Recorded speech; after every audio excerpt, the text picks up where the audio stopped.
Hello' বন্ধুসকল, মই আজি আপোনালোকক মোৰ ব্লগৰ জৰিয়তে চিৰিয়াখানাৰ যিবিলাক জীৱ জন্তু কেনেকৈ থাকে, জীৱ জন্তুবিলাক কেনেকৈ ৰখা হৈছে সকলোখিনি দেখিবলৈ যত্ন কৰিম। আৰু মোৰ চেনেলটো যদি আপোনালোকে এতিয়ালৈকে ছাবস্ক্ৰাইব কৰা নাই, ছাবস্ক্ৰাইব কৰি ল'ব। আৰু প্ৰথমবাৰৰ কাৰণে মই ব্লগিং ষ্টাৰ্ট কৰিছোঁ, ত' আপোনালোকে চেনেলটো ছাবস্ক্ৰাইব কৰি আগুৱাই যোৱাত সহায় কৰিব মোক। এয়ে আমি পাই গ'লোহি চিৰিয়াখানা। আমি গৈ আছোঁ এতিয়া ওপৰলৈ।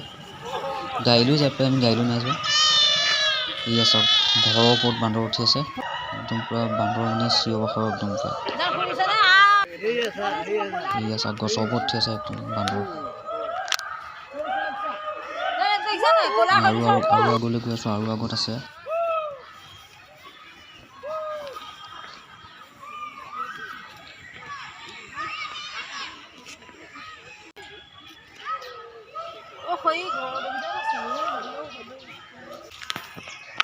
এইটো চাওক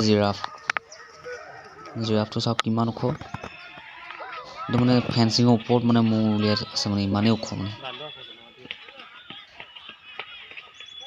ঘূৰি ফুৰিছে একদম। ভিডিঅ'ৰ জৰিয়তে চাগে ইমান ওখকৈ নাই দেখা চাগে, কিন্তু ওচৰৰ পৰা চালে বহুত ওখ মানে।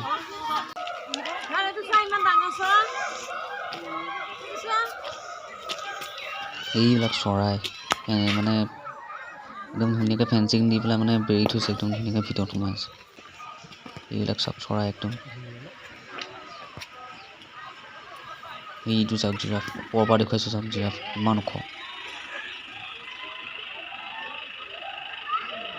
ঘূৰি ফুৰিছে একদম কিনাৰে কিনাৰে। এইবিলাক চৰাই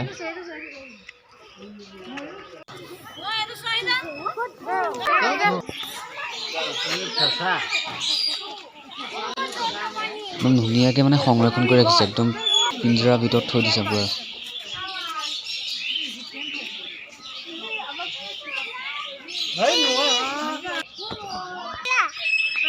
এইটো ফেঁচা চাওক,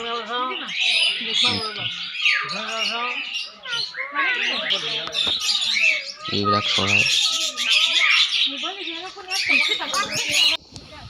আৰু এইটো হ'ল বাঘ।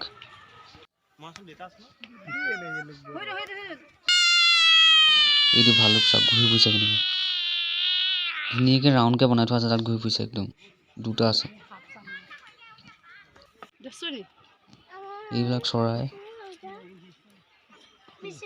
বেছিভাগ চৰাই আছে মানে।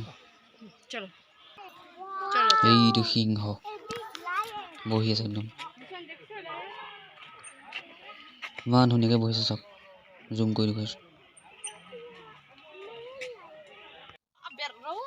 এইবিলাক হৰিণা,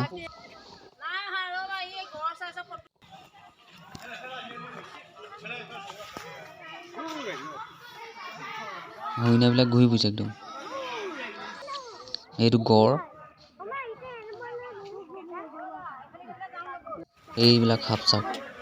আৰু আজি ভিডিঅ'টো ইমানতে সমাপ্ত কৰিছোঁ। ভিডিঅ' ফুটেজ মোৰ ওচৰত ইমানেই আছিলে। শেষলৈকে চোৱাৰ বাবে ধন্যবাদ।